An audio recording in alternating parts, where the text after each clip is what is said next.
अजित पवारांच्या विमान अपघातानंतर अनेक शंका उपस्थित होत आहेत. त्यातच मंत्री छगन भुजबळ यांनी धुळे ते नाशिक प्रवासादरम्यान आपल्या विमानात झालेल्या बिघाडाचा एक किस्सा सांगितलाय.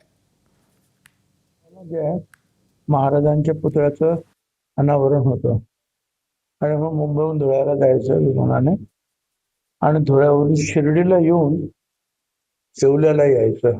ते आता धावपट्टीवर जाणार, त्याची तयारी नव्हती, धावपट्टीवर जायची आणि उड्डाण घेणार.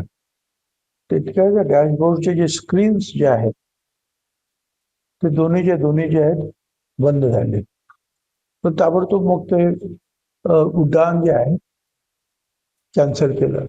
इंजिन आहे, मशीन आहे, त्याच्यामध्ये काही वेळेला ज्या अशा अडचणी निर्माण होतात.